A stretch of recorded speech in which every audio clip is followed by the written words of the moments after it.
All right. We made it. We We are did. here. We're totally hacking this. Like, Yes. like figuring it out, hackers. By all means, not the fashion that we wanted to. We wanted to go live. But you know what? The truth is we can't see the comments or the interaction or the engagement anyway. So a pre-recorded conversation is going to be better than no conversation. Agreed. Well, it's an absolute pleasure. This is twice in 1 week. What do I owe the privilege to here? I feel very spoiled. I feel spoiled. This is great. I mean, it's just getting my endorphins going for the weekend. This is incredible. Friday night, and we're calling it Lift Off, essentially live, but it's going to be like pre-recorded. So it's just a lift off. Just a lift off. That's what we're going to do. Yeah, I love that because I thought it was super cool. And, I think a lot of what you and I do, Steve, is try and lift people up. Yeah. So lift off, lift up, I thought was lift off, lift up, hand up, not a hand down, right? Kind of talk about what happened Tuesday. So maybe just give a quick refresher. What happened Tuesday? Our incredible dynamic conversation. We got some great feedback. What should we expect today in this next 10 minutes? So in the next 10 minutes, we've had a bunch of different people who gave us some ideas through that talk or PMing us separately. And I had a woman in my group kind of contact me about, some of the lives that we were doing, and also one that we had done and then I had followed up with about self-doubt. And a lot of what we had talked about on Tuesday was following through on promises, right? And Yes. kind of like how to do that, how to work through that, how to build the structure to allow that. And I think that does connect very well in self-doubt. And what was interesting is I'm going to read her question really quickly because I feel like it's really important for people to know that. So basically she was saying, how does one deal with self-doubt when it constantly hits you in the face daily? And when I did my Facebook Live about self-doubt and it tying in like even with what we were talking about, you and I, Steve, agree that environment has a huge thing to do with self-doubt. I had talked about some ways that self-doubt creeps in. So can we talk a little bit, and I'd love to hear your experience as a coach as well, about creating some foundational places to begin to alleviate less interaction that brings in or solidifies or continues to, make self-doubt a fact. And the environment is a big piece about that. Yeah, and let's backtrack just for a brief second because, I think there's no question that the environment game is going to be stronger and it supports the mental game. Yes, it does. Because we technically think that in order for us to become better, we have to have better thoughts. Yes. And our thoughts are a process that we have every day. We have thousands of thoughts that cross our mind between the 6 inches between our ears. Mm-hmm. And we always think that we need to become better with our thoughts. And how do we improve the quality of our thoughts? I think we talked about this. It's improving the quality of the questions that we ask and answer ourselves on a daily basis. Yeah. So it's really going to be what are the quality of the questions you ask yourself that's producing the answers that you're telling yourself to give you better thinking, better self-confidence, better esteem, less self-doubt, you name it. Yes. And it's kind of like that chicken or the egg. Which one comes first? Is it the mindset? Is it the thoughts that need to be there? Or is it the skills that we need to acquire on a daily basis that are going to help reinforce our thoughts? Yeah. They both they could circumvent each other. Like they do intertwine. There's no question about it. But some people think that if I get my thoughts in the right place, then I can use the skills that I can acquire down the road to become the best version of myself. Some people think that I need to get the skills first in order for me to have the confidence to have better thought process. Whether it's going to be the chicken or the egg, everything is supported by your environment. It's by the people. It's not where I'm at. Like I'm in the office right now. It's not where I am. It's the people that we surround ourselves with.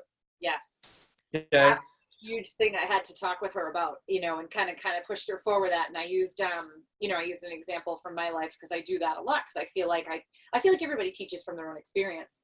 And I would say to people, if you're not sure which part of the chicken or the egg is you, talk with yourself and start taking inventory with yourself about what has been successful for you in the past. Were you more successful when you gained the skill, or were you more successful when you had the mindset? So that's kind of a nice way to think about that. So if your environment isn't supporting the skill or the mindset, you know right there that you have to make an adjustment about your surroundings to kick off one or the other. So for me, I worked in a job for over 5 years where this woman was abusive. And when I'm not even making that up, she was horrible to her employees. She used terrible, terrible insulting language. She never said thank you. She was always like, you could not, there was nothing that you could do no matter what you did to change or shift. And I stayed there. And the longer I stayed there, and this is the thing about environment that I want to offer and see, have you play off of, the longer you stay in an environment that continues to tick off your mental health and doesn't allow you a place to develop skill, right there, you are creating a barrier to allow that self-doubt to get worse, your self-confidence, et cetera, et cetera. This person loved their job, loved it, loved what they did. But it was the environment that was continuing to make her like in a place that was just, and I said to her, you gotta get out of there. You have to consider if this is worth your mental space. For me, in that other job, it was not worth my mental space. I stayed there way too long, and I have regrets that I had to clear out to this day. That's almost the cost versus the worth, right? Oh, so yeah. Yeah, it's like what's the price you're paying? What's the cost that it's taking you to have the worth that you desire? You know, so oftentimes we get out of life what we tolerate. Yes. When it comes to our environment, we get out of life what we tolerate. Yes. If you continue to tolerate being in that environment, you're not deciding to make a change, then you know what? You're going to get out of life what you have positioned yourself to have. Like you get out of life what you expect. Yes. So here's what I'm going to say about that. And I know this might be bold, but I believe that the most powerful force in the world that I'm aware of is for us to be congruent and consistent with the expectations of our peer group. Yeah. Okay, so whatever our peer group is expecting of us, let me explain it this way. And I want to try to make it as intentional to what the question was. Mm-hmm. Because if we're experiencing self-doubt every day, let's say it's relentless on us. Yeah. We can do everything in our power to have the right thoughts, ask the right questions, have the right answers to ourselves. But if we're not having the people around us that don't believe in us, and it's okay to have people in your life that just accept us for who we are, but that can be very detrimental as well. We want people in our environment that want more for us. They want us to reach our potential. They know there's more greatness in us that we're playing small. We want people that want us to play big. Yeah. Okay, we want people that want us to play big, and it's difficult. It's hard for people to accept that. Yeah. It's hard for people to accept that the life that we're living is the one that we truly think that we're worth or that what we deserve. Yeah. It's hard for people to accept that because we're not willing to have that uncomfortable conversation or get outside of that comfort zone and say, why do I feel this way? And even if you take a look back and your environment's not serving you, here's my recommendation, if I can. And we haven't talked about this. This is purely just a conversation we're having right now, because as we talk, it's kind of like these things come to my mind. I'm like, all right, if you're expecting the world, the people around you to come at a certain way and have and serve you in a certain way, my question is this: how are you showing up in other people's lives? Yeah. I tell people that. I say we show people how to treat us. Right. We actually teach them how to treat us by what we'll tolerate, what we'll stay with. And, and I feel like I want to say, it's like that people on the bus thing. Okay. We're talking about environment. We want to be around people. Like, if you want to be successful, surround you with the people who want the best for you. I think we get different things from different levels of friendships and, connections. And sometimes it's good to just have the people who believe in us and love us for who we are, because that is a portion of our foundation. Yes. But there's also something to be said about being connected with people who want better for us and aren't afraid to push us to a certain extent, right? And it's really important to take inventory of that, very much so. And I tell people, well, I've learned over the years, You teach people how to treat you because of what you will or will not accept for yourself. And it does come down to worthiness and deserving. And I do a lot of theta for work for people for that. We go in, we reframe the belief, we change the feelings within the brain and the actual systems of the body, and change that so that, okay, let's teach and show you what worthiness feels like. Let's teach and show you it's safe for you to be worthy and deserving. Let's give you the definitions of worthy and deserving through creator's eyes or source eyes or and universe eyes, however you understand that to be. And shift that immediately in their body so that they can start vibrating that outside themselves to attract what they need in. Love that. Love that. Yeah, it's really cool. Yeah, that is awesome. And I can almost envision people, you probably can too, that are watching this replay and they're like, oh yeah, but here I have a unique situation or a different circumstance, and they do. There's so much unique specificity to how each person probably will handle the self-doubt. And I don't think we're at all suggesting that you need to get rid of people in your life and change their entire environment. I don't want to get that misconstrued. Right, exactly. I think what needs to happen, or I think at least what I would suggest, is that we need to edit our relationships with people sometimes. Yeah. And just maybe not tell people your greatest dreams and your aspirations and your true visions of what you want to accomplish, because let's be honest, not everybody wants us to be successful and for us to win in a certain way. And that's okay. But what you can do is you can expand your associations. Yes. Find new people that are going to help support and encourage you and see something bigger in you that maybe you can't see yourself. I would also challenge that just a little bit in the sense of, you shouldn't have to feel afraid or being careful about what you share about yourself, because that's a huge portion of vulnerability and strength, and when you really feel that worthy and deservingness, it's okay for you to share what you're going to do and what your plans are with whoever it is, because when you feel truly good about who you are and you're not in that place of self-doubt, it's not going to matter what this person says or that person says. So, maybe in the interim, we're careful a little bit about how we share until we get to that place. And that can also fall under the aspect of expectation as well, like you talked about. Maybe it's, I'm just going to, I'm not going to say I'm going to do it. I'm just going to do it and then show people. Yeah. There's that all ties in with momentum. That all ties in with inspiration. That ties in with I'm feeling successful, so I'm not going to set myself up for failure. Although we do learn through failure. It's a necessary piece.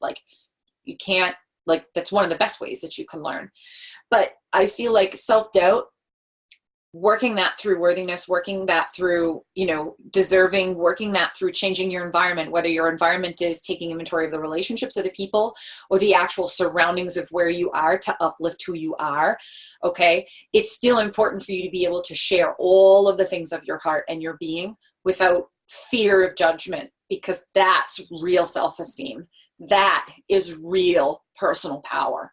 I'm glad you. What I need to do, I'm glad you brought clarity to that, because I wasn't insinuating that it's something that you're going to be doing for a duration. It's just more of an initial step and phase. Interns, it's a protective measure, right? Sometimes you have to have that little part. Yeah. So I'm glad you had positioned it that way, because again, I want to put some clarity into that. Yeah. So we basically hit our 2-minute warning. So we're already we're at 10 minutes. We're actually probably like 11 minutes, but let's just put some final caps on this, because I want to do this consistently. Yeah. I want to be able to bring some conversation for what people's real questions are, like raw information. Yeah. And none of this is scripted. This is kind of just like how we want to have a conversation and make sure that we're not talk about this stuff beforehand. No. I mean, I just think we said, hey, here's a great question. Let's go with it. And these are things I enjoy doing.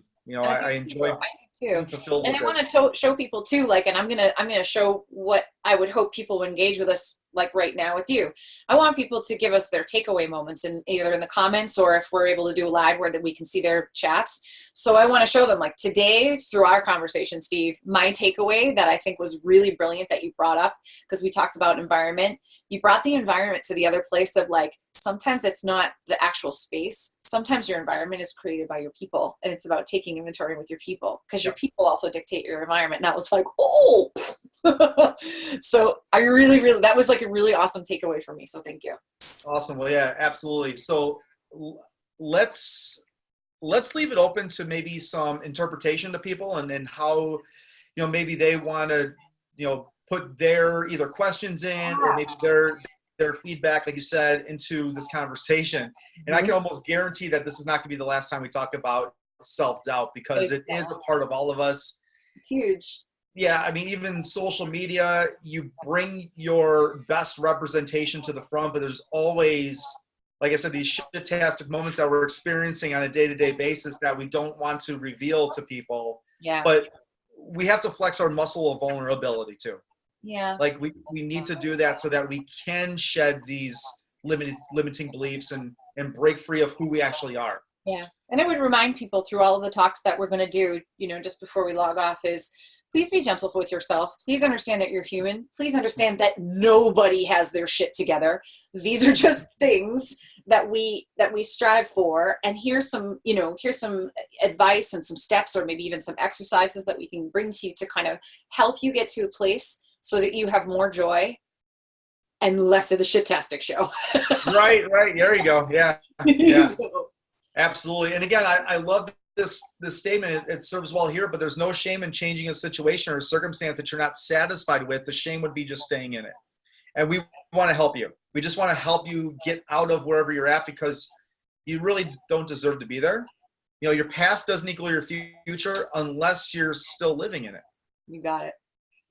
My date has arrived. What's up? She's like, dude, get off.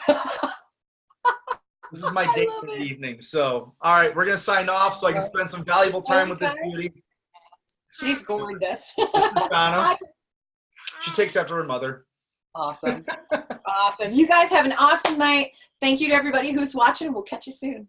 Awesome. Thanks, Kayla. Enjoy your weekend. Let's make it a weekend worth repeating. Woo! See ya.